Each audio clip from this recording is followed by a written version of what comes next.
drives our metrics. I thank you for your efforts in creating such a large database, which now includes over 150,000 open heart surgery patient records and a growing data from our intervention cardiology groups.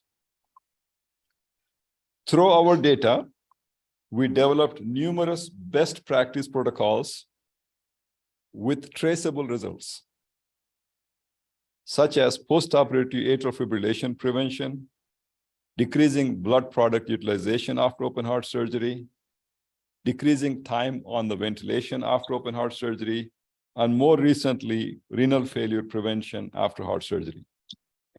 Nationally, we collaborated with the Society of Thoracic Surgeons to reform reimbursement initiatives. And 2002, we collaborated with Centers of Medicare and Medicare Services to design a demonstration on global pricing. And in 2005, we helped develop quality measures in cardiac surgery for National Quality Forum. All of these regional and national initiatives could not have happened without the hard work that you have put into developing this database and analyzing the information from it. Most importantly, VCSQI supported over 100 high-quality research studies leading to podium presentations at international scientific meetings and publications in prestigious peer-reviewed journals. All of your efforts have directed and influenced the practice that we do in caring of our patients. During a visit to NASA in Houston several years ago, I read the statement on one of their meeting rooms, which struck me, and it says, "In God we trust, all others bring your data." I would like to use the collective wisdom of our members and the data to bring forth meaningful information that we can share among our members, nationally and internationally. I look forward to continuing to work together with the members of VCSQI to transform cardiovascular care in Virginia and beyond. I have a couple of announcements and recognitions to make. I wish to recognize two of the very esteemed members of VCSQI tonight who are both retiring in the near future.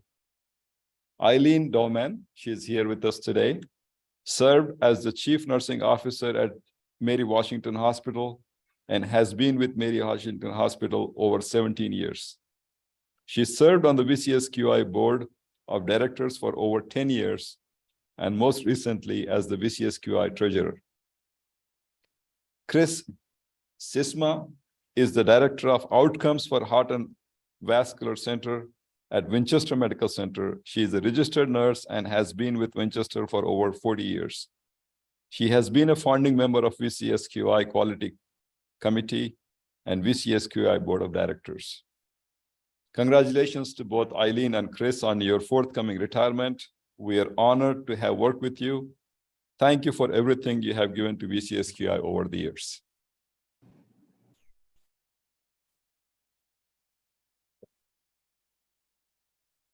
Now moving on to this evening's program speakers. Our first featured speaker tonight is Dr. Robert Lancey from Sentara Rockingham Memorial Hospital.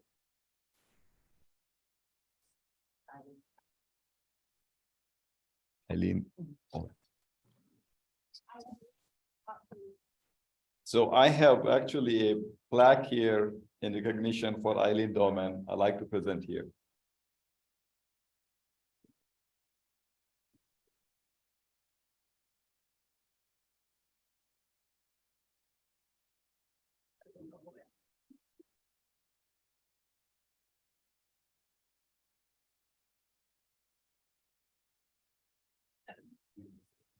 No.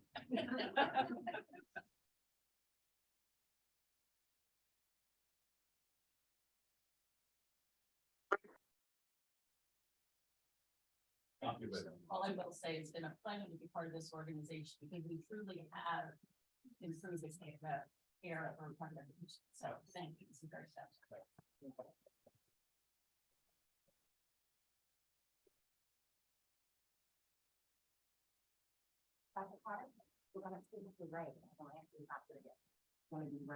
This was, okay, there is a change in the order of the speakers. So we have our next speaker, Ray Strobel.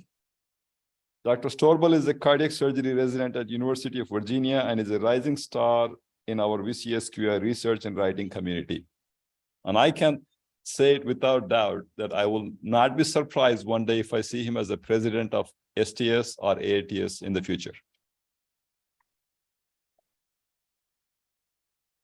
He recently earned the prestigious J. Maxwell Chamberlain Award winner for the research paper he submitted to STS annual meeting.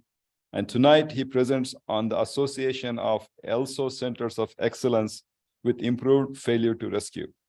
Ray, welcome and thank you for being with us tonight.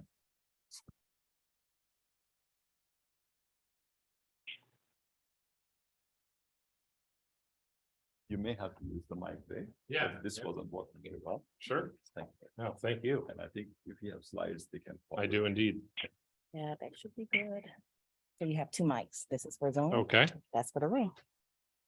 Well, good evening. We're just getting set up here.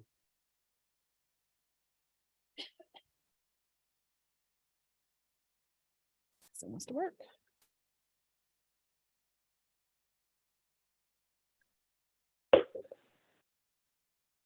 That's it, Lancey. Can I use that? Yeah. Okay, three. No, that's not Lancey. There you That's go. Okay. Perfect. Well, thank you again for the opportunity to speak. And before I get going on my talk, I just wanted to say thank you for those incredibly kind words, Dr. Cotter.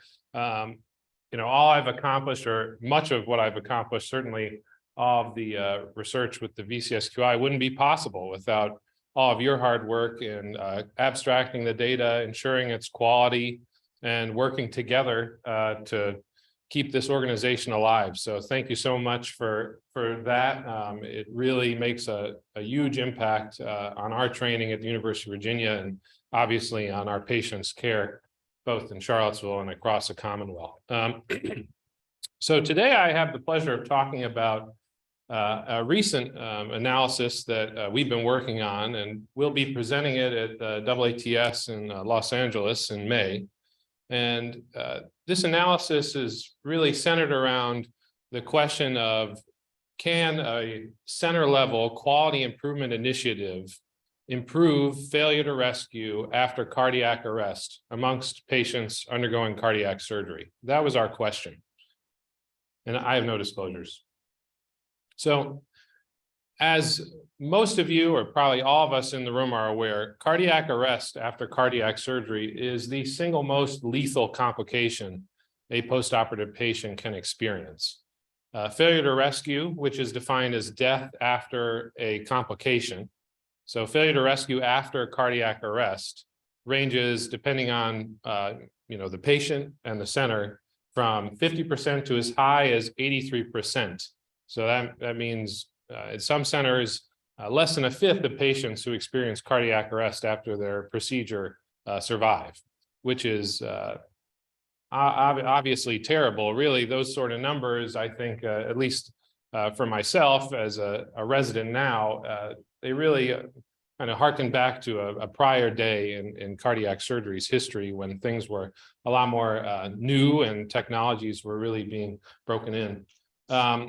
The reason that cardiac arrest hasn't experienced such a improvement over the past decades, like many of the other complications that our patients are vulnerable to, such as pneumonia or prolonged ventilation, even renal failure, has to do, at least we think, a lot with the unique aspects of cardiac arrest. Namely, it's characterized by typically a very abrupt onset, right? So a lot of these patients, you don't have much of a period of time to kind of sense that they're about to arrest. Some do, particularly if maybe the patient is developing tamponade, but other patients who experience an arrhythmia as a cause of their arrest, that comes on like that. And once your patient is arrested, as we know, without an immediate systems level response, that patient will die, 100% chance. So very rare that a post-surgical patient is going to have ROSC without some sort of intervention by the surgical team,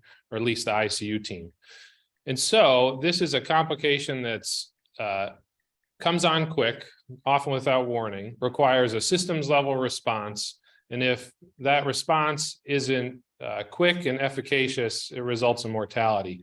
And so those combination of factors result in failure to rescue after cardiac arrest being highly dependent on the center. So the environment that that patient is arresting in, the physicians, nurses, PAs, NPs, and so on and so forth. And this group is very familiar with that concept, because in 2014, the VCSQI published a paper, and I have the key figure from that paper along with the title there. And many of those names are familiar to the group, including Dr. Rich, who's here. But in this paper, Dr. Lepar and colleagues demonstrated that there is a great deal of hospital-to-hospital variation, both in the incidence of cardiac arrest, the complication, as well as failure to rescue after cardiac arrest. Now, I was told that these are typically more interactive presentations. So I was wondering if anyone in the audience would like to volunteer some ways that they think potentially we could improve cardiac arrest after cardiac surgery, either preventing cardiac arrest or improving our ability to rescue patients from cardiac arrest, avoiding mortality. Cals, I heard Cals, that's, yes, thank you. Yeah, and for those of you, I bet many of you in the room have helped us. We're actually running a survey, and so I was planning on saying thank you for that too. Yes, CALS, for those who don't know, this is a life support kind of essentially ACLS, but for cardiac surgery patients postoperatively, and really centers around protocols for that empower the care team, namely non-surgeons, to open the chest emergently. And so that, yeah, I mean, that just totally screams that would help with cardiac arrest. And thank you for filling out the surveys, because we are going to be looking at that in a future analysis. Anyone else? Any other thoughts? I think that really gets at a key understanding that many of us probably share, is that the determinants, again, for cardiac arrest and avoiding death after cardiac arrest or failure to rescue are really center level, right? So CALS is a systematic quality improvement initiative that you deliver within a hospital, within a cardiac surgery program to improve outcomes. Another quality improvement initiative that you can roll out on a system level is the Extracorporeal Life Support Organization, or ELSO, Center of Excellence Recognition. And so this is, the ELSO COE is a recognition or award that centers who provide ECLS care can apply for. You have to report your ECLS, or extracorporeal life support care data, to their global database. You have to perform a certain number of ECLS cases per year. And then importantly, you have to document your efforts in these 7 domains that I've listed on this slide. So patient and family systems, process optimization, quality, knowledge management, workforce, and environment. And each of these domains really speaks to all the different facets that makes a high functioning cardiac surgical team tick, right? So environment, do you have the ECMO circuits close to the unit? Are they pre-assembled so you can quickly cannulate someone and put them on ECMO? Workforce, how many ECMO specialists do you have, et cetera?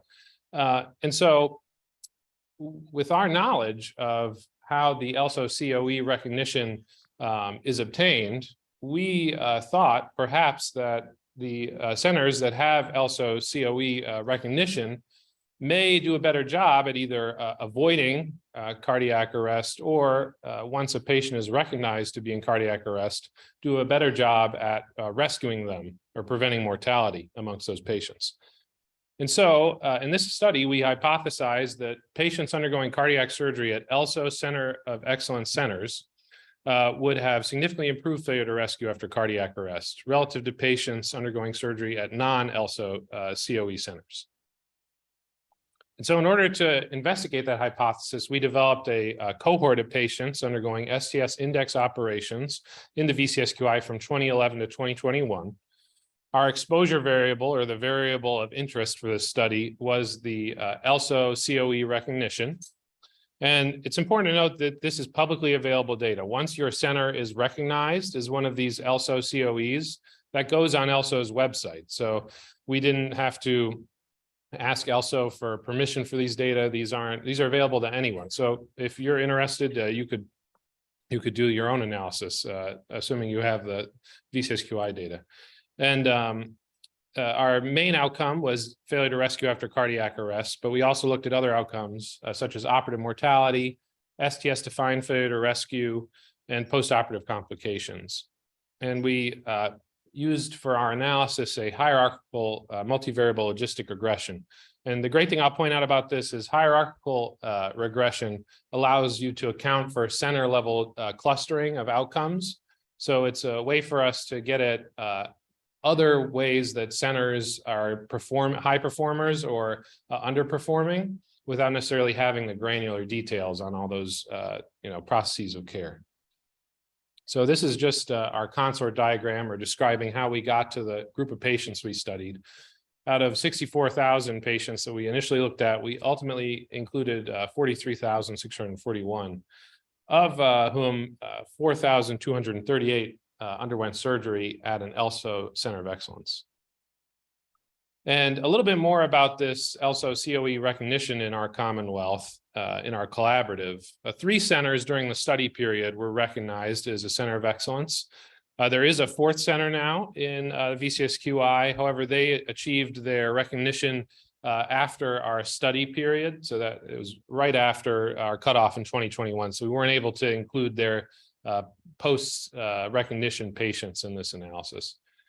And then one big theme about these centers in general is that they are high volume centers. So the ELSO Center of Excellence centers performed 503 annual index cases on average versus 226 at the non-ELSO COE centers. Now looking at the types of patients that received care at ELSO centers, typically these patients, they were more often undergoing valve surgery and more often receiving reoperative surgery. So generally more complex surgical procedures, and they had higher preoperative risk of mortality. Now starting to step into the outcomes, okay? So looking at cardiac arrest, out of this whole group of patients, so 43,000 some patients, 1.8% or 807 of them experienced a postoperative cardiac arrest. Now, of these, 55% or 444 ultimately died or experienced failure to rescue. And so this is just a moment to sort of recognize that how important of a problem this is for our patients. Even though it only occurs in 2%, that failure to rescue number really hasn't moved a ton since 2014. So almost a decade on, and this is still a problem that we're searching for a solution. And so on this figure, we have a couple clustered bars. And so each one is for a different outcome. And purple is the not ELSO COE patients, and the light blue is the ELSO Center of Excellence patients. And so as you can see here, there wasn't a significant difference in operative mortality or cardiac arrest. However, there was a fairly obvious and statistically significant difference in the rate of failure to rescue after cardiac arrest based on whether the patient underwent surgery at an ELSO Center of Excellence or not. So the rate at the ELSO Center of Excellence for failure to rescue after cardiac arrest was in the mid-40s, whereas it was closer to 60 at the non-ELSO Center of Excellence centers. And so the next thing we did is we looked at the patients at these centers and tried to see what variables were associated with failure to rescue. And so, as we said, having received care at an ELSO Center of Excellence, that was protective of failure to rescue, so they were less likely to die. The centers that were higher volume did a better job overall with preventing failure to rescue after cardiac arrest, irrespective of their ELSO COE status. And on a fairly understandably so, patients that had a lower preoperative risk of mortality were less likely to die from cardiac arrest. Now, whenever we do these types of analyses, we never stop at the univariate or simple statistics that I just showed you. And that's because we all recognize, no matter what part of the team we're on, that there are a lot of different factors that contribute to our patients' outcomes after surgery. It's multifactorial. And so the way we address this statistically is we perform multivariable modeling. And so we did that for odds of failure to rescue after cardiac arrest. And so we adjusted for the patient's preoperative risk of mortality, the center's case volume, the year of the surgery, because we know, or we hope over time, we're improving our skill, where our teams are becoming more adept. Cardiopulmonary bypass time was included as a measure of how complex the operation may have been, as well as intraoperative transfusion requirements. And we included center as a random intercept, which again, that means that this statistical modeling is able to better account for hospitals that on average do better with their patients versus hospitals that on average are struggling a little bit more. And what we found was, even after all that statistics, that the ELSO centers of excellence were still significantly doing a significantly better job at preventing failure to rescue after cardiac arrest. So patients who underwent surgery at an ELSO COE had 44% decreased odds of failure to rescue after cardiac arrest relative to the patients who underwent surgery at non-ELSO centers of excellence. So a pretty profound magnitude of effect. And this just shows that graphically, that model that we were just talking about. So of course, this begs the question, well, what exactly in this ELSO COE award or recognition is making this effect come into life? Some might say, what's the secret? And obviously, this is a quality improvement initiative that's focused around ECLS or ECMO. And cardiac arrest patients oftentimes need VA ECMO to survive that initial cardiopulmonary collapse. And so we wanted to look amongst the patients who did receive ECMO after cardiac arrest, were there any themes or differences based on whether they are at one of these ELSO centers of excellence or not? What we saw was that while the ELSO centers of excellence utilized ECMO much more frequently than the non-ELSO centers of excellence, that the outcomes were comparable. So failure to rescue after cardiac arrest was statistically equivalent amongst the patients who were put on ECMO, whether you were put on ECMO at a ELSO center of excellence or not. Now, it becomes challenging to understand why the outcomes were similar, because you might assume, or you might hope that part of the benefit of this initiative was that your ECMO outcomes would improve too. Somehow you'd be putting the patients on, I don't know, faster or managing it differently.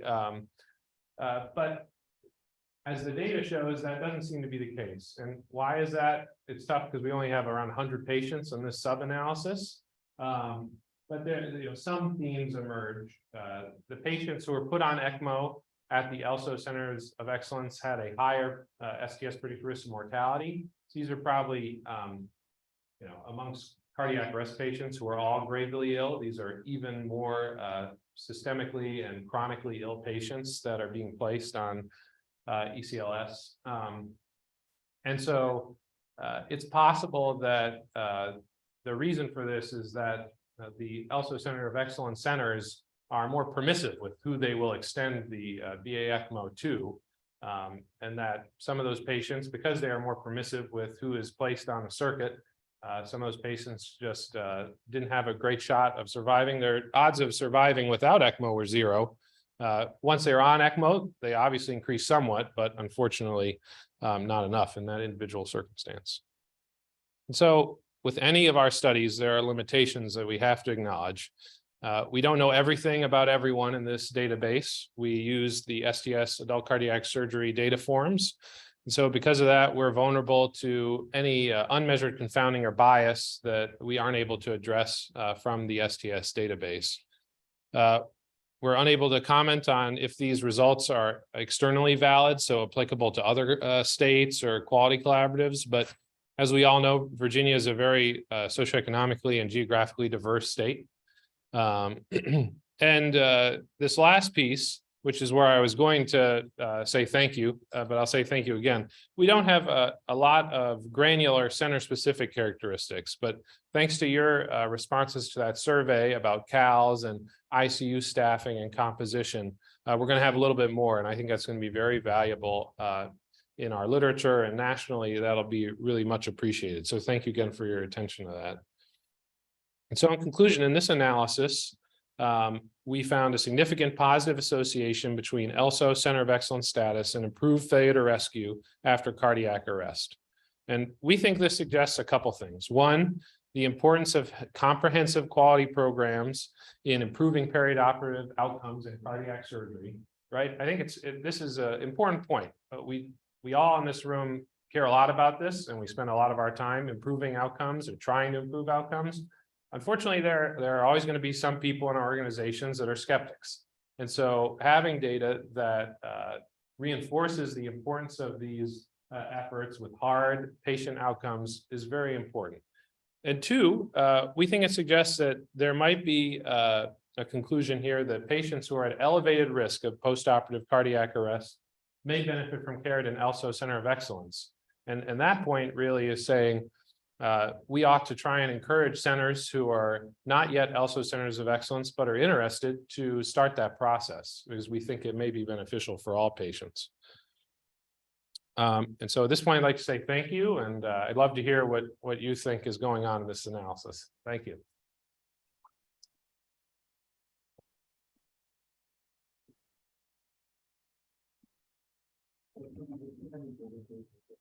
We really have put in quite a complex amount of this data into analyzing. Can you hear me? So Yeah. it's a pretty complex data that you have put into analyzing, this for this study. My thought is it's just not resuscitating a person from a cardiac arrest that would make a difference, but just having the manpower, the resources available at your disposal to even attend to other things that may come about, not just from the cardiac arrest, but like requiring intubation in a timely fashion, having to put a temporary pacemaker if that's what it takes to do that, or to drain the pericardial effusion if that's what you find out by doing a bedside echo in the ICU.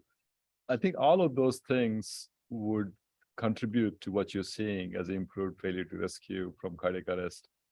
But I think it's a very important study, and it also speaks highly, and it's very relevant to what we stand for at the VCSQI, which is to look at the quality outcomes.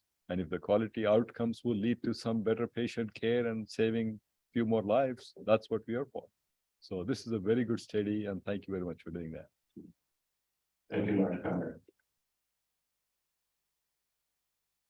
Hey, Ray, this is Alan Spear. I don't know if you can hear me okay. Is I can this? hear you, sir. Thank you for yet another elegant study that you have put together with a very thoughtful approach and a provocative question. I think it to amplify Dr. Cotter's views. In some ways, did we select those centers that have more intensive resources, which by definition have to be present for the ECMO population, regardless of whether they're gold star or bronze or silver? And whether it's the intensive care staffing, the nursing ratios for those ECMO patients that aren't true in institutions that don't have such technology and resources available. So is it almost a given? I wish there was a way we could balance that statement out, because there are a lot of good programs with excellent mortality outcomes with higher volumes that may, for whatever reason, not be doing higher volumes of ECMO patients. But I'm just raising it to you to poke a skunk here a little bit, is that those institutions that have this designation are resourced differently than those institutions that don't. Thank you very much for that, Dr. Spear. And I guess I'll respond to that, yeah, by saying that I think it's clearly going to be a challenge for the next several decades of American healthcare, trying to strike the balance between continually improving our outcomes with the same amount of resources, or maybe even some instances less resources. Certainly seems like we're going to be in a state of staffing constraints for perpetuity, possibly. It doesn't seem to be easing up, and so yeah, one size does not fit all. This certainly isn't a panacea for all of our issues after cardiac surgery. And perhaps, when we get together like at the VCSQI, maybe we can identify the most valuable things or parts of the ELSO COE recognition. So that maybe centers that have less resources, maybe don't do enough ECLS to be an ELSO COE, or don't have the resources to undergo that process, can still benefit from part of that effect. Hey Ray, we have one question from Dr. Contos of VCU in the chat. Dr. Contos says, I may have missed it, but were you able to look at individual hospital variation in both the rate and in outcome? Yes, we did, and there was quite a bit of variation. Still, it was very similar to the graph. Unfortunately, I showed at the beginning from the 2014 paper. The failure to rescue after cardiac arrest rates at the ELSO centers of excellence range from the mid 40s to the low 50s, and then and this kind of gets at the last point, the point that Dr. Spear made too. At the non-ELSO centers of excellence, there were several centers that had failure to rescue rates in the low to mid 50s, but then there was a kind of distribution up to the upper 60s. So that's a great comment, just to say that there are definitely centers that are performing at the level of these ELSO centers of excellence without being officially recognized. And so maybe it's just as important, if not more important, to not only go to the ELSO centers of excellence that are doing well, but also go to the non-centers that are doing almost as well or as well. I'm saying, well, what do you think is making it work for your center? Because that may be just or maybe even more valuable for other non-ELSO centers of excellence.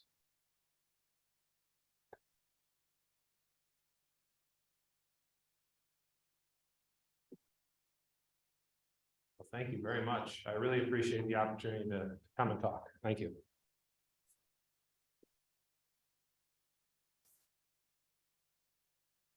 Thank you again, Ray, for being here with us tonight. Our next presenter, actually, we are having a little change in the schedule tonight, so we're going to shift to Dr. Yount.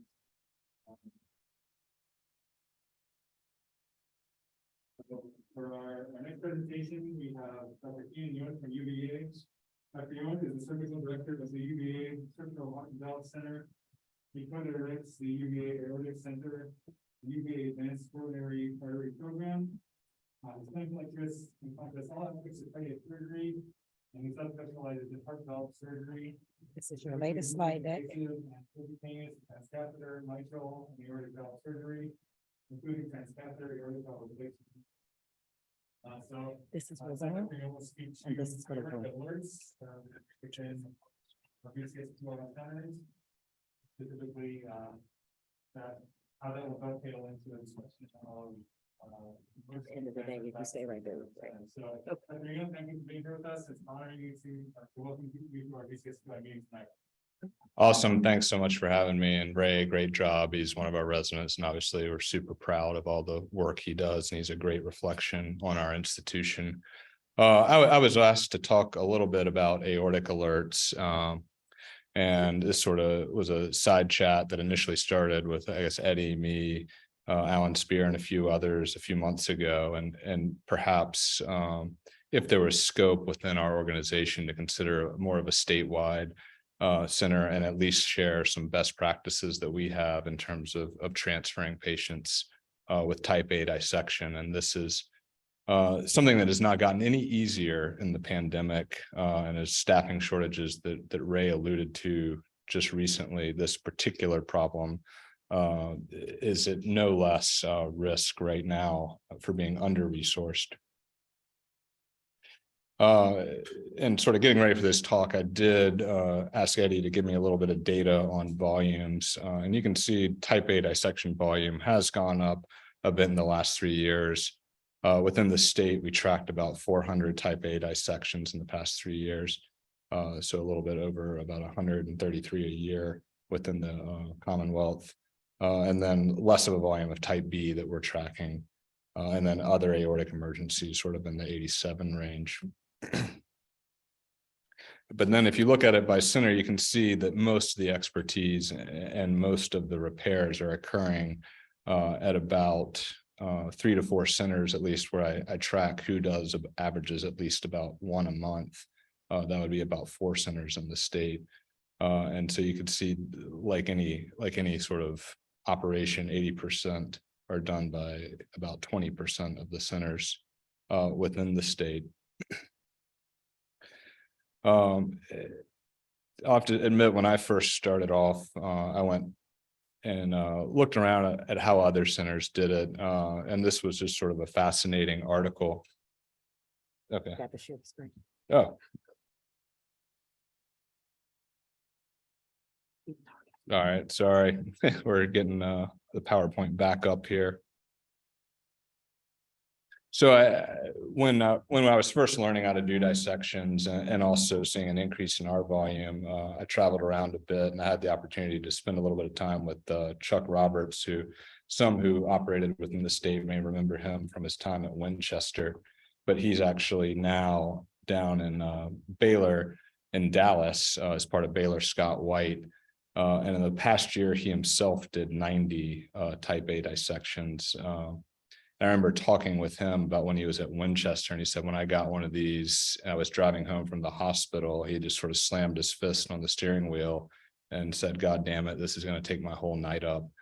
And I think any cardiac surgeon has probably felt that, particularly when this is sort of, you know, the highest acuity case, and when you're trying to do it in an environment where resources are less than they used to be, it's even a little bit more stressful. But I was really impressed to know that he was now doing 90 a year. And he shared this one paper he had published in the sort of annals of Baylor Scott White, and it's operative repair of 3 aortic ascending dissections in 1 day, which is just remarkable. But, you know, if you do 90 a year, you get pretty proficient at it. And you can see here what I've highlighted, his skin to incision time, or incision to closure time, sort of averaging about 3 hours. Yet you look at the circ arrest time, he's still averaging about 30 minutes. And obviously it means he's streamlined everything else about the repair. And I took home a lot of things about how they do transfers, how they approach this problem, how they maintain sort of more moderate hypothermia, and how they sort of have a standardized approach to cannulation. And you can see, again, what someone who does 90 a year has every single bullet point in detail about how they do the operation. You know, and it caused us to really look at our practices, our transfers, and how we approach this problem, and sort of similarly codify the way we handle it. I'll just mention how we handle it at UVA, and I imagine a lot of other centers with aortic centers have similar such transfer protocols. But at UVA, any mention of the word aorta on a transfer call, be it to our ER, be it to our inpatient hospital, sort of immediately alerts the transfer center. And some people in the back of the room, April Howell and Judy and Robin, are certainly were pioneers at UVA in helping establish this. But this process pages, it sort of immediately gets the cardiac surgeon and vascular surgeon on a call and connects them immediately with the referring. And if one person isn't on, we go ahead and start the call regardless to get the process moving. And ideally, images get sort of transferred electronically from most places in the state, although I'll have something to add on that in a minute. And then after reviewing the images, we make a call on directly transferring the patient to the OR, which is often my preference.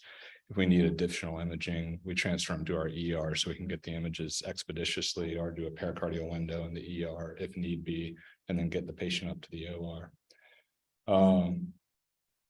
Other options are transfer to ICU, or if it's an aneurysm that could be safely followed, we defer that to an outpatient visit, or the other option, depending on our resource availability or the age of the patient, would be decline. Anytime we accept a transfer, at blast pages, all surgeons, anesthesia on call, perfusion, OR teams, the charge nurse in the OR, and the blood bank, in order to get everybody sort of in the loop that this is coming.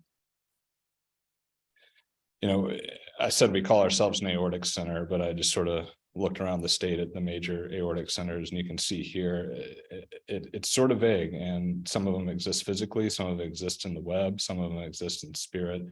But I think a lot of commonalities that you see with aortic centers is that they have cardiac and vascular surgeons, cardiac anesthesiologists are involved, intensivists, radiologists, sometimes nephrologist, and then usually there's some sort of weekly conference to review upcoming big aneurysm and aortic cases, as well as the prior week's worth of type A and type B dissections, and review the outcomes, how the patients are doing, and look at the pre-op imaging and see what others would have done in this scenario. And this is just an example of our aortic team. I'm currently co-director of the Aortic Center, and John Kern previously did that, and he's director of our CT residency as well, and Dr. Yarborough's section head of adult cardiac surgery, Nick Tiemann, head of our ECMO team, and then our newest hire, which was just announced yesterday, Arania Provenzo, coming from Texas Heart. She obviously brings with her a wealth of experience in aortic surgery, and she trained with Dr. Caselli. So I'm looking at statewide opportunities, which is where I was going with a lot of this. I think we see, at least on calls, that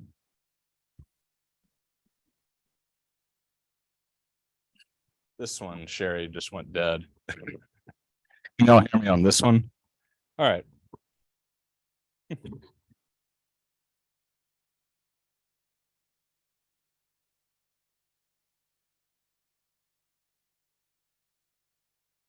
Sorry for those watching online. We just lost our microphone here in the room.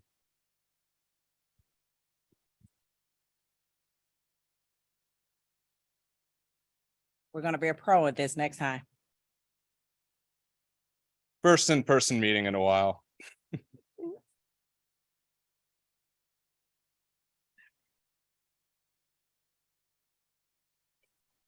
Everybody hear me now?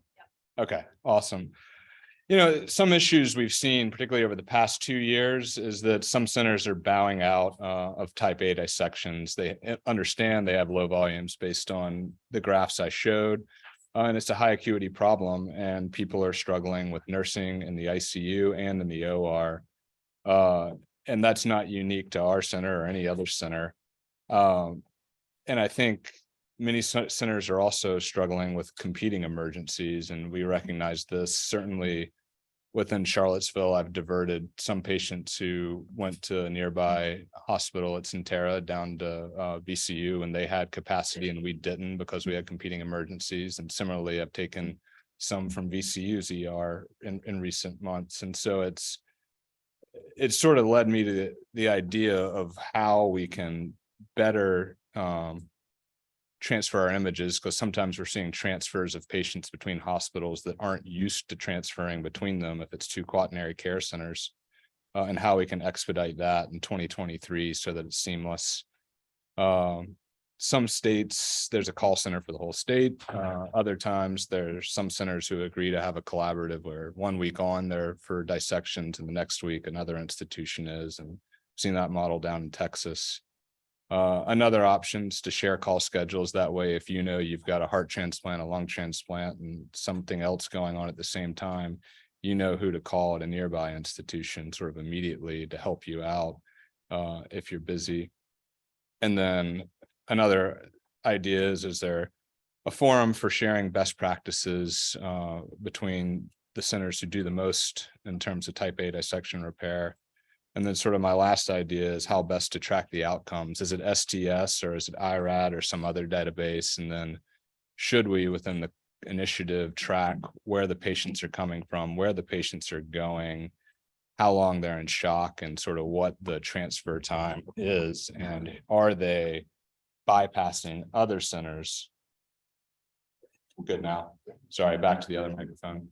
And are they bypassing other centers? Does it make sense from someone on the south side of Richmond to bypass another center and Richmond to come to UVA if Richmond's the closer center, just because that's always been the referral pattern in the state, and vice versa as well. So with that, I've been asked to leave a lot of this open for discussion. So it's a short presentation, but that was food for thought and where I wanted to go with it.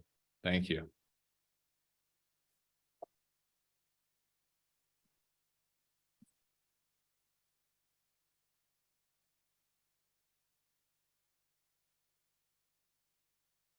Hi, Kenan. This is Alan Spear. As usual, great job. This is a provocative subject at a perfect time. And I think we learned from our ECMO experience during the pandemic that no matter what capacity an institution thinks it might have on any given day, it doesn't. I'm struck that on your centers of the slides that you've got of the centers that were shown, I think Carilion, that doesn't do transplants, but certainly VCU, us, you, and Norfolk qualify in that regard. And I think that's where we got into trouble. And one of the things that precipitated this discussion was 2 transplants going on with a dissection that came in or was being referred.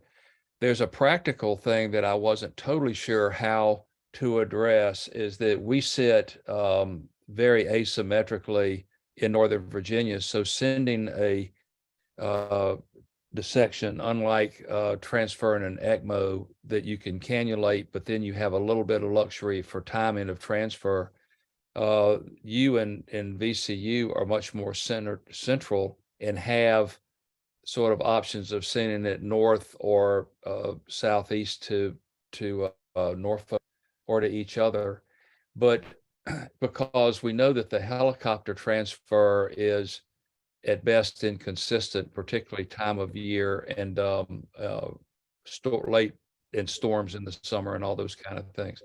I do think, though, that we're going to be having more challenges and need to have either like our shot call, where if we're not able to take it at our institution, how do we mobilize? And what should there be sort of a list? Obviously, sending to you or to Richmond are going to be easier than sending to Norfolk or Roanoke. And so we're not going to get that decided this evening, but a working group to operationalize this, I think, would be mandated, because it's becoming more of a problem than particularly when we're looking at nursing ICU capabilities. And frankly, the number of surgeons that are doing locum tenens in these different hospitals. I know I'm no different than all of you that are getting 3 to 4 calls a week looking in the state of Virginia, Commonwealth of Virginia, to cover hospitals. And so people that are there at an interim time aren't going to be as eager to weigh into a complex type 1 as somebody that has their whole system and they're used to that system. So I would heartily congratulate you for bringing this up. There's going to be some answers here that, while imperfect, at least it's a start of how to share resources. And this may be the tip of the iceberg. Dissections today, ECMOs tomorrow, and whatever, just because of capacity constraints and personnel with intensivists and anesthesia and particularly nursing. so I just want to, I know I've covered a lot of ground and haven't come up with any answers, but I do think a shared call is, or a shared, sharing the call between and among the different centers to at least have a name you can contact, having either a centralized, we have what's called access. It's a centralized number, and we could use that, something like that, to mobilize 3 or more of the different centers to see who is available and who has capacity. Would be a second way to do this. Would be a start. And we ought to have a working group that can actually follow up on this, so it doesn't just, like everything else, yeah, that's a great idea, and we never do anything about it. Thanks so much for your comments, Alan. I agree, the time is ripe, and y'all, as well as other places, are not seeing any shortage of emergencies and concurrent things, and being tied up in a dissection and transplant at the same time is not practical at any center. And I think it's probably wise that we figured out how to share resources, share imaging, have easy contact with each other, so that things like that can be shared, and that we can minimize transport time around the state. And I agree with you. Virginia is tough in the summer because of thunderstorms, tough in the winter because of snow and clouds, and helicopter transport, like you alluded to, is sometimes difficult at best. And sort of, I think anybody's worst nightmare is someone coming by ground with a type A dissection, with perhaps, you know, a poor quality scan, and they show up 5 hours later and you're just not sure what's going to happen. You know, it is a nerve-wracking thing for anybody. And I think there's a lot of room for improvement in that prospect. Or I think there's a lot of potential improvement along those grounds as well. And I agree with you. No one who's doing locums or anything at an institution where they're not sort of familiar with the ins and outs of it are going to want to take on an extensive type A dissection. And sometimes it's hard to predict going into it just how much you're going to have to do. Kenan, I should have, the first thing I should have said, which I apologize, is to other surgeons that may be in the room that aren't at those institutions that we named, is this sort of a hot button? We don't want to be provocative. And is this, do you feel like you're doing fine doing a couple of dissections a year, and thanks very much, but we don't need to have this discussion because we can handle what comes in? I think there's an institutional philosophy that I don't have any sense of. I know I do from several, because I know, just like with you, there's some in our region that are very comfortable saying we don't have the resources, let's send this out, and that's the right thing to do. But are there other institutions that the converse is true, and that this wouldn't be supported?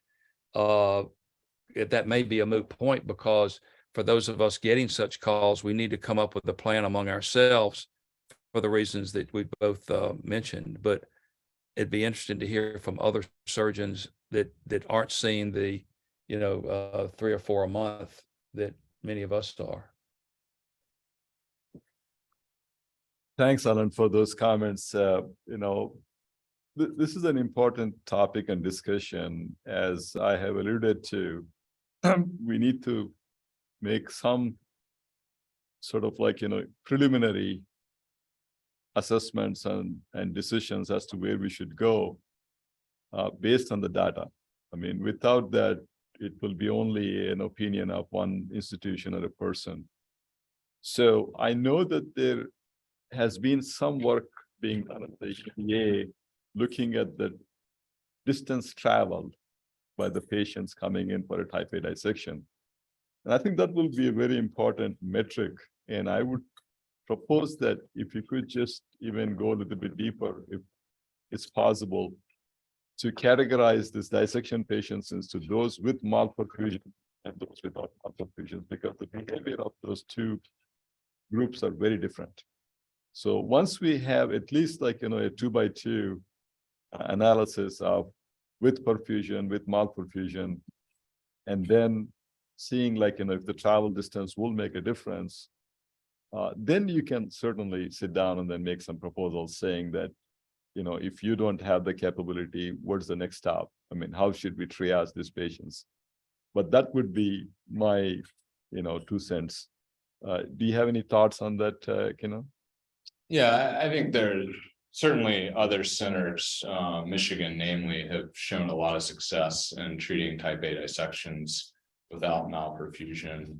I don't want to say on a somewhat elective basis, but perhaps a more urgent basis rather than urgent. And I'd agree with you, there are 2 phenotypes of type A dissections along those lines. Sometimes you're operating on an incomplete data set when you're taking the transfer call. And depending on, you're really at the mercy of whatever information you get and whether or not you have a scan to look at. And that's very much a judgment call. So I think doing any sort of analysis, you may have to, you can retrospectively tell whether or not there was malperfusion, how the patient did, but prospectively not knowing, I think, is a different question. And then I think the other thing, probably worth knowing is, or at least that I'd like to have data on, which we'd have to figure out, it'd probably be direct meetings with emergency room directors across the state, is how many calls they've had to make to get a type A transferred somewhere. It is somebody the 6th stop before they finally get the patient out of their ER. And I think that would be very informative data in looking at transfer patterns across the state and sort of how many calls did it take and how many miles did they travel. That's probably another variable worth looking at. Dimitrios Tsirigotis here from St. Mary's Hospital, one of the surgeons there. Thank you for your presentation. I think it was, very timely, and I appreciate all the comments from Dr. Spear, Dr. Cotter. So I admit that I don't know what our volumes are in terms of the number of type A's that we do, but it's not infrequent. And I feel like our outcomes are pretty good. And the surgery that we do is rather tailored and sophisticated. So I think that, as we've all pointed out, type A's are an interesting problem. They're not all the same. Some have malperfusion, some don't. Some type A's sit in the hospital for a day before they're discovered, and they do well. Others burst on the way to the OR. So it's really, you don't know exactly what's going to happen until you do it. But that said, I think timely transfer is important, and I do applaud the idea of getting together a group of centers and a group of surgeons that are doing aortic surgery and saying, let's coordinate this effort across the state, because there are geographical locations that don't have access to aortic surgery. If you happen to be in Charlottesville, you happen to be in Richmond, you happen to be in Norfolk, you're okay because there's a place right there. But if you're not, how do we make that process smoother? And it's not just find some hospital that does heart surgery, because like we said, there might be a surgeon there that doesn't have the expertise or the resources or the inclination to do it. And they're going to make 5 or 6 calls. So I'm glad you're bringing this up. I think we do need to meet about this. We ought to do something. And I think we're all thinking in the same direction. And I think it's time that we start having conversations about this. So thank you.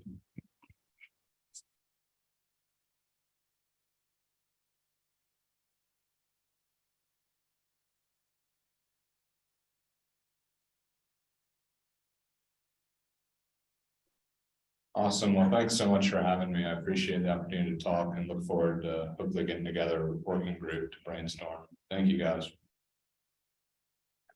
Good job, Kenan.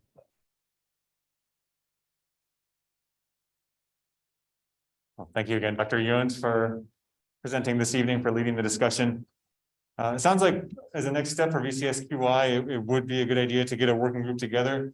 The question I have is this just for aorta? Is this something we want to include to, for instance, our STEMI shock patients across the cardiology aisle, or keep it focused on aorta? Okay, that's what I'm seeing here. I was wondering, because there's a lot of transfers, maybe those would be separate separate breakout groups. But any comments in terms of how we would structure that that working group? We can open up the discussion to you all.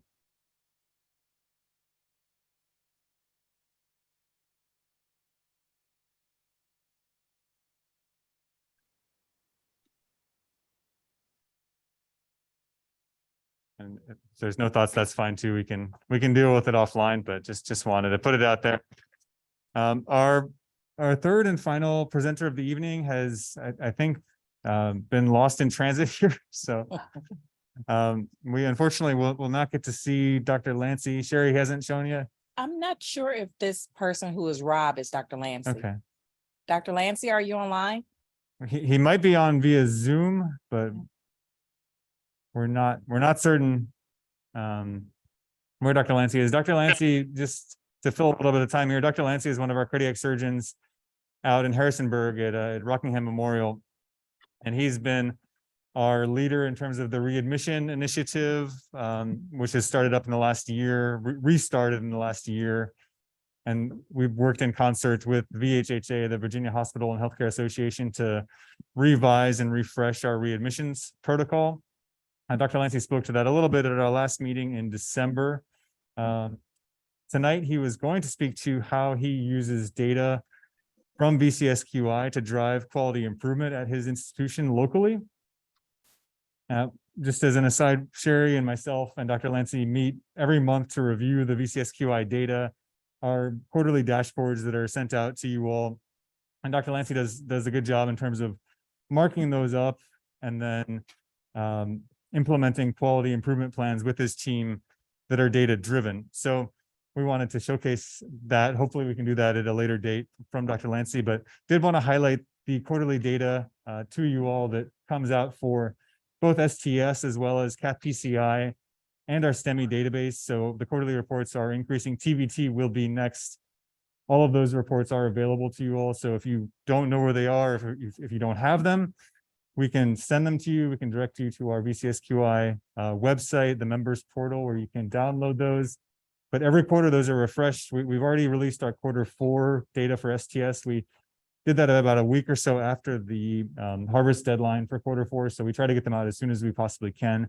So it's a quick plug for the data. And Jerry and I would also love to meet with you and your teams just to review, understand where you are in terms of your local quality improvement plans, and also share information from the other VCSQI centers, share protocols, and other resources that might be relevant to your center. So just wanted to give a pitch to VCSQI, to Sherry, our quality improvement advisor, who does a great job, and all of our data, which you all know so well and do such a great job entering and curating. So that was our kind of hope for the data talk. I don't think we're going to see Dr. Lancey, I guess. I tried to buy a little bit of time. Dr. Cotter, go ahead. Yeah. So I would just, since you all meet every month to go over the quality data and then prepare some wonderful reports that get sent out to the center, just share the process, how you do that. That way we can understand how those reports generate, Sure. how the standings of the programs comes into picture. Okay. Sounds good. That will be very informative for us. I hope the audience will like that. Eddie, I'll let you start. Sure. I take it after you.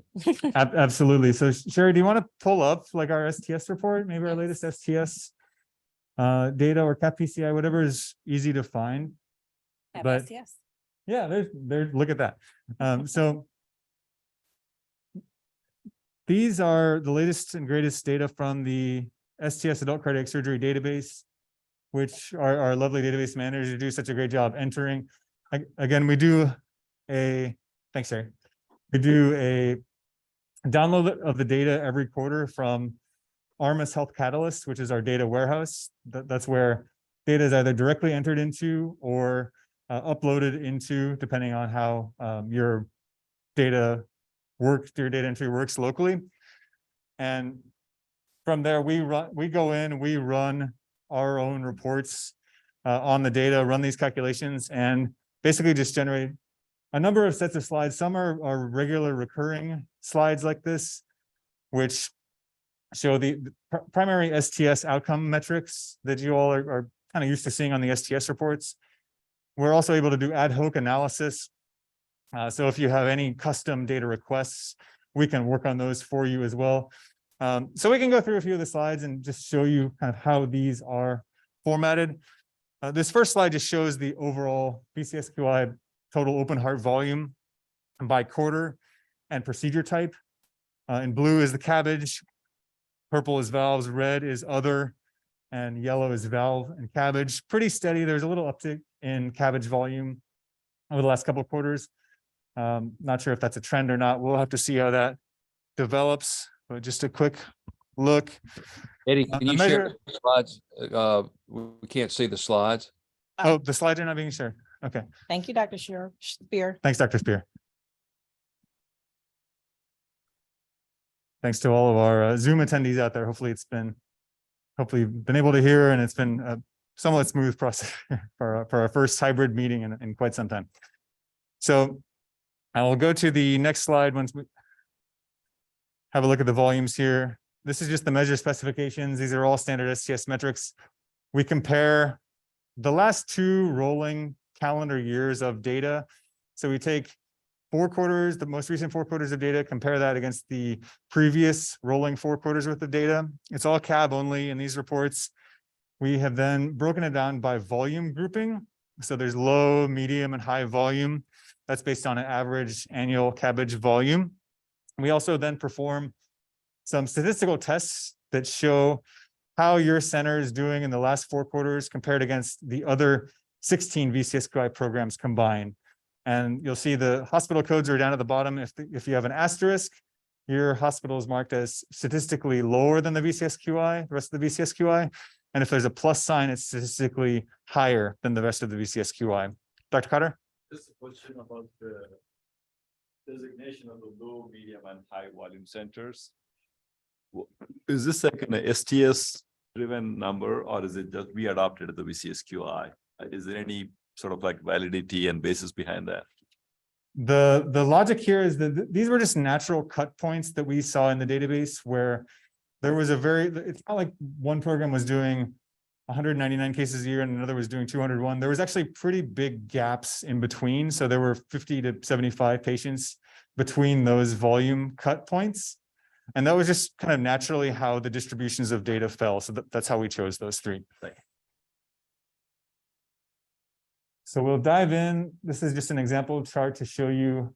It's a little busy, so if you're in the back and you can't see, you can move a little forward. But the yellow bars show the previous rolling 4 quarters. The blue is the most recent rolling 4 quarters by hospital. The 2 benchmarks are red for STS and green for VCSQI total averages. And they're sorted by performance within each volume. So low to high. The top performers will always be on the left side within each volume group. And then it kind of, you see the blue bars step up like a staircase. And I think our Zoom window there is blocking the title of this graph. This is intraoperative blood use. So any intraoperative blood transfused. It's okay, Sherry. We see on the left-hand side, we have the percentages range up from, about 10% at the low end, all the way up to close to 40% of patients receiving an intraoperative transfusion. This again is of any components.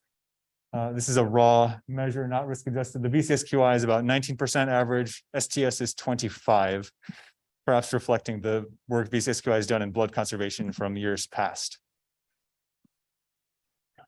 So we can pause here. Questions, comments. Are there any specific measures or outcomes you all would be interested in seeing as part of our STS dashboards?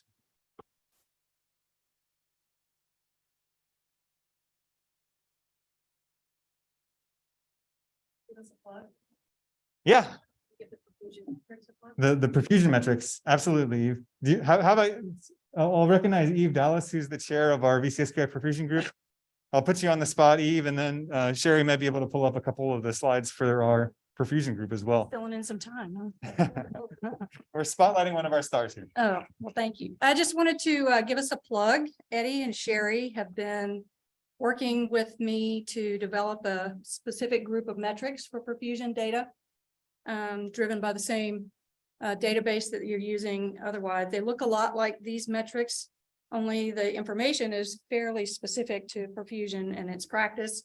And we're distributing those metrics to our perfusion group, which are the member institutions here that are chosen to, that the perfusionists have chosen to belong to. I don't think we're at 100% of all institutions. I think we might be at maybe 60 to 70% participation. And so if you all would like to see the metrics as well, you can reach out to me or Eddie or Sherry, and we can distribute them to you, or you can contact your perfusionist and ask your perfusionist if the chief, if he or she is active in the perfusion group, and they would have gotten this set of metrics as well. Let's see. So Sherry's pulled up interesting slide for pre and intraoperative hematocrit and intra-op transfusion rates. This is all on pump cases. As you can see, the same kind of quarterly rolling period that A was talking about before. And what's interesting specifically to perfusionists in this slide is seeing what measures we're taking to either minimize our perfusion circuit, instituting a RAP program, instituting A&H at the institution, and seeing how that's affecting our pre-op hematocrit versus our on-pump hematocrit. And then comparing that to the line graphs, which are indicating intraoperative transfusion, not post-op, only intra-op transfusion rates for red blood cells and for all blood. Again, divided up between the volumes, low, medium, and high. And so I mean, you all, everybody knows their center numbers, so you can look and see how you compare to the VCSQI numbers and to the other people in your group. One more? You want me to do one more? Sure. Close Mike, enough to You advance. want to go Sherry? to any of the AKI ones? Yeah, let's check out AKI. Okay.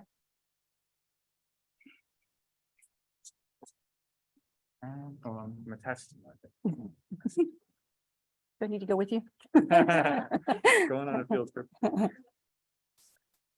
Sherry, right here.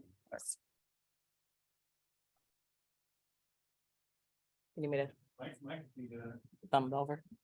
little quicker stop working. Yeah, that's true. Okay, no. I think we're going now. Yeah. Yeah, let's stay there. Also some interesting slides that we're developing thanks to Eddie, and you can see that we have AKI stage 1, 2, and 3. We're looking at a pre-op anemia. I don't know if other centers are currently involved in, but we are currently involved in establishing a cardiac services pre-op anemia clinic. And so this is a useful slide to help you understand the prevalence of pre-op anemia among our patient base and the various stages of AKI based on just that one data point. And you can see the p-values are pretty significant across the board. Anemia being less than 12 hemoglobin in women, less than 13 in men.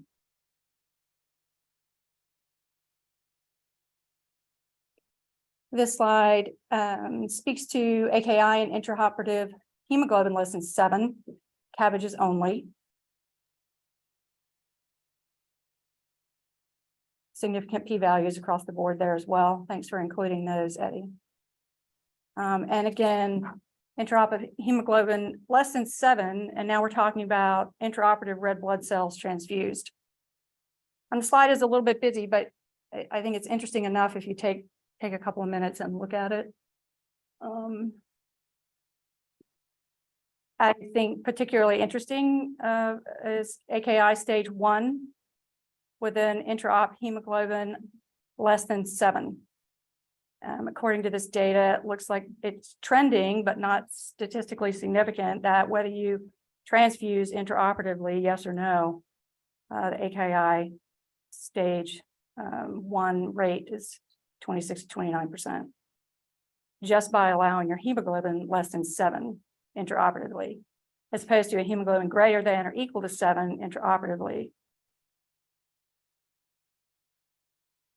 it seems to make, according to this slide, it appears that it does make a difference whether you transfuse. Comments? Interesting? Yes. Thank you for that time. I really appreciate it. And again, if you're interested, you think your team will be interested in this kind of data, which is different from what Eddie is preparing on the other VCSQI metrics, contact your perfusionist, tell them to email me or email anybody at UVA, and we can get you on the distribution list. Thanks, Eddie. Thank you so much. And so as you mentioned, these were our perfusion level reports. We have actually a number of valve metrics that we've recently published. So for the STS isolated valve categories, those are also available. There is a STEMI shock work group via VAC that's out there. We are working on a number of great projects right now. Our AKI work group recently published a set of recommendations as well. So there's a lot of great projects within VCSQI. Sherry, I don't know if you want to pull up our current committees and work groups just as a way of showcasing what we're currently working on in terms of quality improvement initiatives, but there's a lot of irons in the fire. We would encourage you all to get involved, get active in terms of any of the work groups you feel will be relevant to your programs and improving patient care locally at your institutions. And yeah, that's about it in terms of our plug on the data, but we thank you all for being here this evening. Any final thoughts, questions, comments, suggestions you all would like to share with the group this evening? Great meeting, y'all. Thanks for having me. Thanks. Thanks all for being here. Our next in-person meeting is planned tentatively for September 14th. We're working on a location. It'll either be here or Charlottesville to be announced. That will be as part of our annual meeting with VHAC, the Virginia Heart Attack Coalition, and will be a full day event focused on EMS, shock, STEMI care, the state of interventional cardiology across the Commonwealth. So we hope to see you there.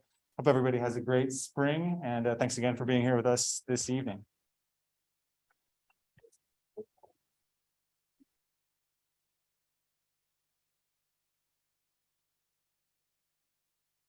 Still a bunch of food back here, so if you guys want anything for the road, feel free to grab some.